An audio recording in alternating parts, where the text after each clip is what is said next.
저는 현재 일반적인 조정 중이라고 보고 있고, 시즌 종료, 즉 대상승장은 끝났다 라고 말하기엔 아직 근거도 없고 너무 시기상조라고 봅니다. 다만 단기적으로는 조정이 2달 가까이 지속되고 있고 코인에 물려있는 분들도 많다 보니 이대로 상승장이 끝난 것은 아닐까, 계속 버텨도 괜찮은 걸까 걱정하시는 분들이 계시더라고요. 결론적으로 저는 아직 그렇게 볼 이유가 전혀 없다라는 의견인데, 오늘 영상에서 그 이유들을 설명드리고 현재 장세에 대한 생각도 공유드려 볼게요.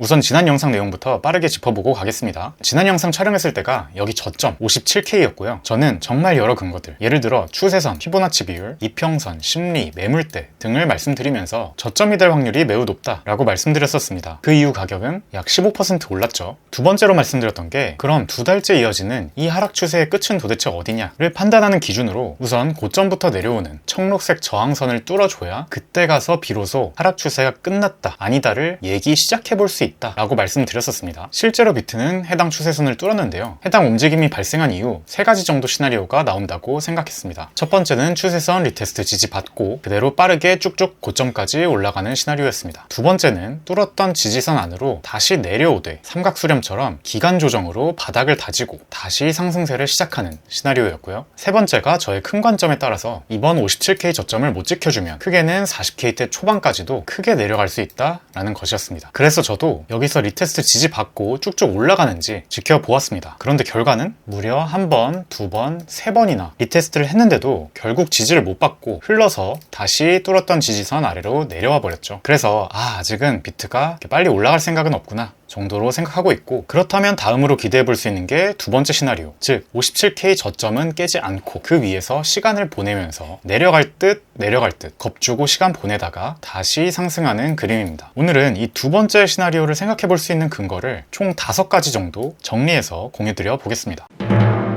첫 번째는 테더 도미넌스 차트입니다. 전체 코인 시장 시총에서 달러 역할을 하는 스테이블 코인인 테더의 시총 비중을 나타내는 차트인데요. 보통 테더 도미넌스가 내려가면 비트코인 가격은 상승하는 반비례 관계를 가집니다. 테더 주봉 차트를 보면 현재 위치는 큰 흰색 지지선을 하방 이탈한 뒤 잠시 다시 올라와서 리테스트를 해주고 있는 상황인데요. 즉 리테스트 후 재차 하락하며 형성했던 저점을 갱신하는 시나리오가 가능한 상태라고 생각합니다. 이때 테더 도미넌스가 하락한다는 건 비트코인 가격은 상승한다는 것을 의미하겠죠. 실제로 과거에는 어땠는지 사례들을 보여드릴게요. 자, 2017년 테더 도미넌스 지지선 하방 돌파, 리테스트 후 재차 하락, 이때 비트코인 가격은 크게 상승장 후반부로 나아갔습니다. 2019년 흰색 지지선 하향 돌파 후 리테스트한 뒤 재차 하락, 이때 비트코인 가격은 2019년 미니 불장의 상승장 후반부로 나아갔습니다. 2020년 흰색 지지선 하방 돌파 후 리테스트한 뒤 재차 하락, 이때 비트코인 가격은 2020년 상승장의 후반부로 나아갔습니다. 흰색 지지선 하향 돌파 후 리테스트한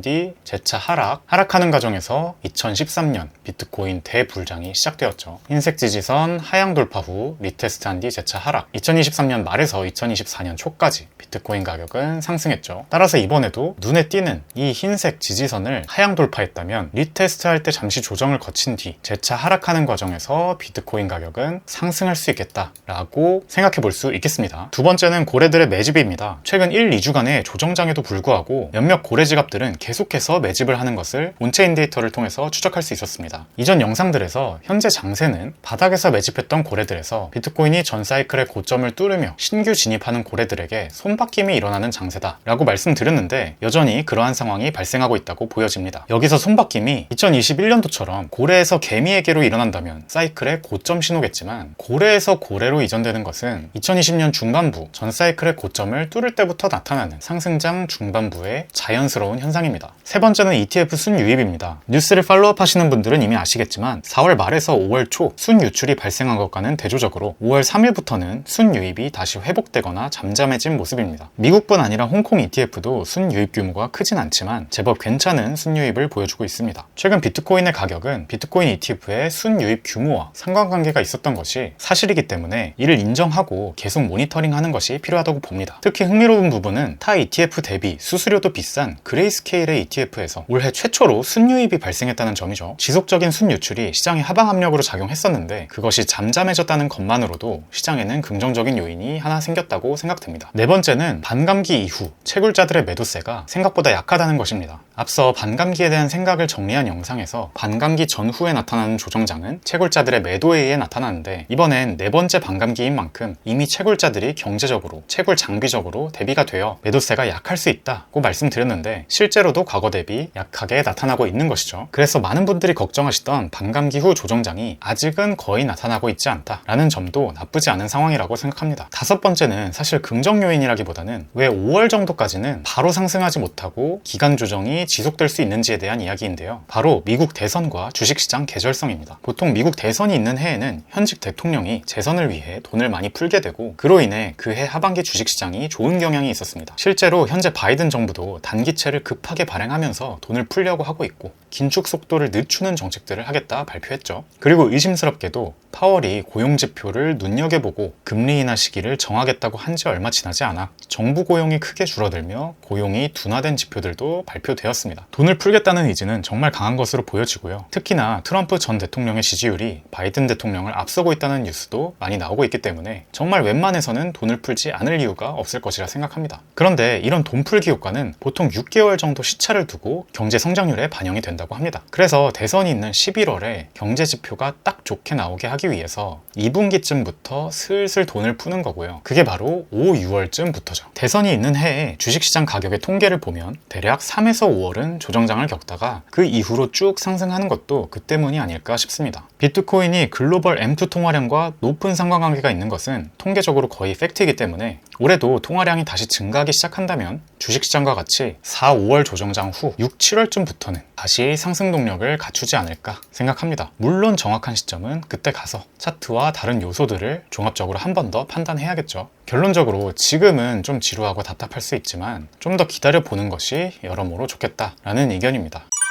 그런데 너무 장기적인 이야기만 말씀드리면 좀 아쉬우시겠죠? 그래서 단기 추세에 대해서도 말씀드리고자 합니다. 제가 지난 영상에서 고점과 중간 고점을 이은 저항선을 뚫는 것이, 그리고 더 나아가서는 지지받고 쭉쭉 오르는 것이 추세 반전을 판단하는 중요한 기준 중 하나라고 말씀드렸죠. 현재는 새로운 중간 고점이 생겼으므로 고점을 이어 다시 그려준 저항선을 뚫고 지지받고 추가 상승을 잘 하는지를 하락 추세 종료, 상승 추세 시작의 판단 기준으로 사용하는 것이 중요하겠습니다. 그리고 지난번 그렸던 이 청록색 추세선도 사실 한번 돌파했다가 다시 그 아래로 내려왔다는 건 빠르고 크게 하락할 수 있는 가능성도 증가한다는 것을 의미하기 때문에 개인적으로는 가격이 이 추세선을 다시 올라갔다 내려갔다 하면서 유명무실하게 무의미하게 만들어주면 좋겠다는 생각입니다. 저는 가격이 어떤 추세선을 여러 번 넘나들면 더 이상 이 추세선은 무의미하다고 보고 아예 차트에서 지워주는 편입니다.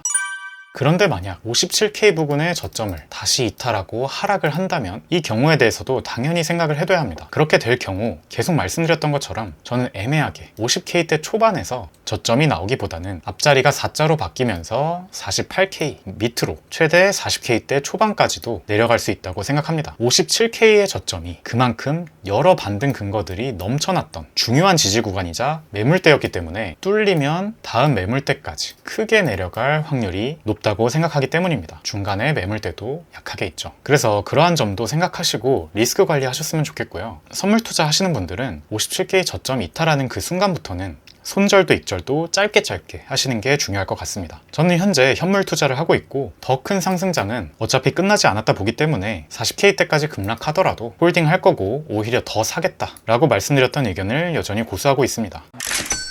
오늘 영상 정리하면 결국 장기 뷰를 바꿀 만한 이유는 없다. 현재 기간 조정이 발생하고 있지만 바뀐 건 가격일 뿐이지 그 외 요인들은 바뀐 게 없고 오히려 나쁘지 않다라는 것, 그리고 단기적으로는 추세 전환 기준 잘 보고 있자라는 것이고요. 다만 이번에 57K 저점 갱신하면 40K 때까지 크게 내려갈 수 있기 때문에 이 부분은 염두에 두자라는 것입니다. 지루하기도 하고 희망 고문을 하기도 하는 장세가 이어지고 있는데요. 너무 스트레스 받지 마시고요. 오늘 말씀드린 부분들 참고하시면서 이 지루함을 잘 버텨봅시다. 영상이 도움이 되셨다면 좋아요, 구독, 알림 설정 많이 눌러주세요. 직투였습니다. 감사합니다.